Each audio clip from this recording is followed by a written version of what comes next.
It has been a very busy 24 hours here on the Packers Report, and I got a feeling we're not slowing down anytime soon. So let's get right into today's show. Coming up, we got a new Micah Parsons Green Bay update. Followed by that, the Green Bay Packers made a smart signing at linebacker. I'll tell you who he is and why I think it's going to be a great fit. And then finally, on today's show, we're going to wrap up with the practice squad players that Green Bay has signed so far. Twitter blew up last night. I'm not going to lie to you. When Ricky Scoops dropped this bomb, the Packers have a trade on the table with the Cowboys for Micah Parsons with a new contract worth $45 million per year. This followed up his tweet from a couple of weeks earlier that said, even though I don't think he'll be traded, the Packers have a very serious trade offer on the table to the Cowboys for Micah Parsons. Obviously, Rookie is all over this. He thinks it's something that is legitimately happening behind the scenes. But also on this show, we love Ricky, but we like to hear from the legitimate insiders with faces and with credentials. And now we give you Matt Schneidman with The Athletic. He went on the Pat McAfee show today. And of course, Pat, being so connected to Aaron Rodgers, meaning connected to Green Bay, had a ton of questions about what right now is probably the hottest story in the National Football League. And Matt Schneidman did his best to answer his question, saying, to my knowledge, Jerry's not even listening to trade offers. So I'm not sure an actual trade offer can be made unless he picks up the phone. So the Packers may have an outline of what they would offer. But if Jerry Jones isn't listening to legitimate trade offers, then I'm not sure that one is technically on the table. It's semantics. But if he does entertain it, from what I've heard, the Packers will be interested and will be in the mix. So basically, he's kind of confirming what we've been talking about and what we've been saying for the last, couple of weeks. It seems like this is all in Jerry's hands right now. And if you're a Packers fan, I don't know if that's where you want this to be, because if I had to put my money on it, I still don't see Jerry Jones jumping at the opportunity to trade away Micah Parsons. I see this contract negotiation going the same exact way that Ezekiel Elliott, Emmitt Smith, Zach Martin, and Dak Prescott's contract negotiations have all gone in recent years. It's just this one's a little bit more public because Micah Parsons is a little bit more public of a figure and has a pretty big presence on social media. Don't go anywhere, okay? Because we got more from Schneidman. And the big update from him is he talks about what the trade package will look like and throws out a couple of names that we're going to talk about that might be on the trading block for Green Bay. Before that, though, I decided to be fun if we do a sub-battle with the with the Cowboys report until Micah signs. Whether he signs with Green Bay after he's traded or whether he ends up signing with the Cowboys, let's try to demolish them in this sub-battle. They're currently leading by only 2 subscribers. But if I know you Packers fans, I know 2 things. You hate the Cowboys and you're the best fan base in the entire nation. So hit that subscribe button and join us for daily Packers content. So one thing that Matt Schneidman did is he mentioned how similar this is to the Khalil Mack situation, which is very interesting because it seems like this is like right on from what Green Bay was going through with the possible Mack trade from about half a decade ago. If you remember back to that time, the Green Bay Packers were barely beat out for Khalil Mack by the Chicago Bears. But as we know, silver medals are not gold medals, but the similarities between Parsons and Mack at that time period, you can see them today, okay? Because, like I said, half decade ago, he was in the prime of his career, and he was one of the better edge rushers in the game. And when the Bears were trading for him, they thought, you know what? We're going to get this guy at his prime for the next, 5 or 6 years?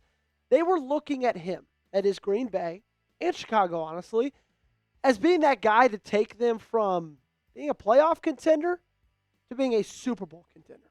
And that's the same way that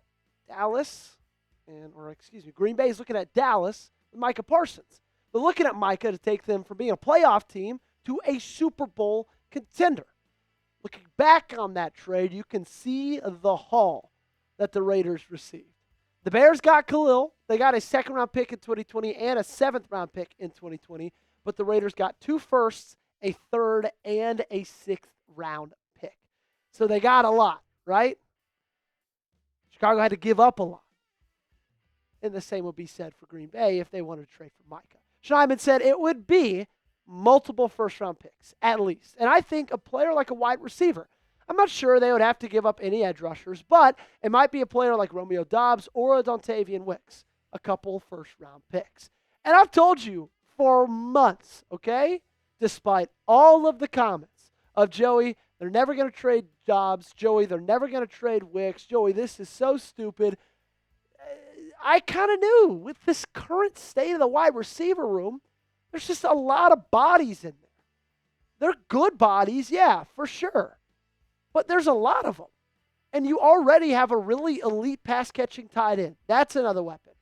You already have an elite running back. That's another weapon. Having 6 really good wide receivers, sure, that's a luxury, but is it necessary? And if you could give one of them up in a trade to land an elite player and in a position that's incredibly important that you don't really have an elite player in right now, in my opinion, that's going to do you better as a team. So, yeah, I 100% believe if they were to trade for Micah Parsons, that one of the Packers players that would be involved in that deal would be a wide receiver and might be Romeo Doubs or Dontavian Wicks. Most likely Dobbs because, as we know, he is going into the last year of his contract. So here's how the trade would look on paper, in my opinion. Packers get Micah, 2025 fourth-round pick. 2026 fourth-round pick. The Cowboys would then get a 2026 and a 2027 first-round pick, a 2026 third-round pick, and then Romeo Doubs at that wide receiver position. So you're looking at 2 firsts and a third. You get a fourth back. You also get Micah, and you give up Romeo. This would be one of those trades that really, really impacted the National Football League across its entirety, okay? This just wouldn't be one of those deals that affects the 2 teams in it. Thank you, Reed, for fixing those things on the fly. Shout out to you. 2026 and 2027. We got our years straight. Regardless, okay? This would be one of the biggest trades in the National Football League in the last very, very long time. And I know it's a heavy price, okay? But I still sit here in front of you today, and I firmly believe that if Micah Parsons was added to this roster, he takes it from being a playoff team that loses in the first round to being a Super Bowl contender. Would you accept this trade? Let me know in the comment section down below. Give me a yes, give me a no. Just make sure that you weigh in with your answer. While y'all are down there, I got to tell you about our awesome sponsor of today's show, and that is our great friends at Underdog. If you love football, if you love winning money, this is the perfect combination for you because football is here, and Underdog is the best place to make picks and win money all season long. Let's cut to the chase. If you download the app today and sign up with promo code Packers Report, you score $50 in bonus funds when you play your first $5. Playing on Underdog is easy. Just pick whether your favorite players will go higher or lower on stats like touchdowns, receiving yards, interceptions, and more. Get your picks right, and you can win up to 5,000 times your cash. You can play with as little as $1. And I know the kickoff game between the Detroit Lions, Green Bay Packers is all we're thinking about. And to get us a little bit more excited, I got an Underdog lineup for you. I got the higher on Jordan Love passing touchdowns, 1.5. I've got the higher on Jahmyr Gibbs, 25.5 receiving yards, and the higher on Josh Jacobs, 2.5 receptions. You can tail my picks. You can fade my picks. Just make sure you do it with Underdog. Download the app today and sign up with promo code Packers Report to score $50 in bonus funds when you play your first $5. That's promo code Packers Report. Millions of fans have already won billions making picks on Underdog. Will you be next? Underdog. Make picks, win money. Must be 18 or older, 19 or older in Alabama and Nebraska, 19 or older in Colorado for some games, 21 or older in Arizona, Massachusetts, and Virginia, and present in a state where Underdog Fantasy operates. Terms apply. See assets.underdogfantasy.com/web/playinggetterms_DFS_.html for details. Offer not valid in Maryland, Michigan, Ohio, and Pennsylvania. Concerned with your play? Call 1-800-GAMBLER or visit www.ncpgambling.org. In New York, call the 24/7 Hope line at 1-8778-HOPE-NY or text HOPE-NY to 467-369. Well, if you missed it, the Green Bay Packers made a signing today. They added Nick Niemann to the 53-man roster. Nick Niemann has, I don't want to say been a journeyman over his career. He's been a journeyman as of late. Played in the first multiple seasons in the National Football League with the Los Angeles Chargers, and then was signed by the Houston Texans and then released yesterday by the Houston Texans, and the Green Bay Packers thought they would scoop him up and add him to the 53-man roster. Over the last 4 years of his career, he's put up some pretty decent numbers. 21 tackles in 2024. 2023 was his best season. 41 tackles, 1 tackle for loss, and a pass breakup. That year, he also had a 2% missed tackle rate, which was the second best in the National Football League. Last year in 2024 took a little bit of a dip in production. That's because he had a hamstring injury, made him miss the first couple games of the season, and just was never 100% right. So a corresponding move has not been made yet, but one will need to be made, right? Because if you add someone to the 53-man roster, you got to take someone off of the 53-man roster. There's 2 things I would not be surprised if these happen, okay? 2 things I wouldn't really be shocked with. That is if Kamal Haddon was released or Micah Robinson was released. We all know it was a pretty big cornerback room that they took, and I thought both of those guys originally weren't going to make the 53-man roster with my initial projection, but now that he signed Nick Niemann, would not be shocked if either of those 2 guys hit the open market.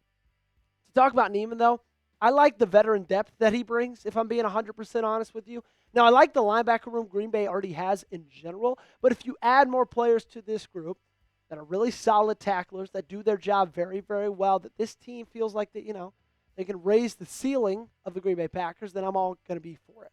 Now, let's talk about the practice squad, okay? Because not only did they sign Nick Niemann to the 53-man, they made a ton of practice squad moves. They signed Mark McNamee. Clayton Tune is a big one. We're going to talk about that in a second. Will Shepherd, Isaiah Nayor, McCole Harmon, Jalen Simpson, Brent Brooks, and James Esther. Additionally, since we started filming this video, they added Israel Abanikanda, Deslin Alexander, Jonathan Baldwin, and also, I believe, Christian Welch as well. Let's talk about Clayton Tune, because that signing, I'm not going to lie to you, it really, really surprised me. In my mind, Taylor Elgersma was a shoo-in to be on this practice squad. I thought they liked his skill set. I thought they liked his ceiling. Obviously, I thought wrong because they could have signed him. They also could have signed Sean Clifford, but they didn't. They went out and got a guy who was with Arizona and signed him to their practice squad. Interesting move. I also am a little bit surprised that McCole Hardman cleared waivers. I thought somebody would pick him up that needs a little bit of help in special teams. Thought he'd be that guy. He wasn't, so now he stays on the practice squad. And if anything happens to that wide receiver room, then McCole will be a very quick call away to step up and play. Not on the practice squad. This is confirmed. What we know so far, Johnny Lumpkin, Sean Clifford, Taylor Elgersma, Julian Hicks, Cornelius Johnson, and Lacetus Smith.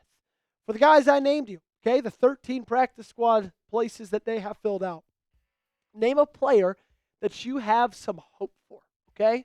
I know this is a very optimistic, hopeful question, but get down in the comment section and tell me a guy you think has a chance to be something in the NFL one day. Make sure you got me followed on social media at Joey Peterson8 on Twitter and on Instagram. Those links are in the comment section and description of today's video. That's going to do it for today's show. Appreciate you guys for tuning in. We'll see you next time.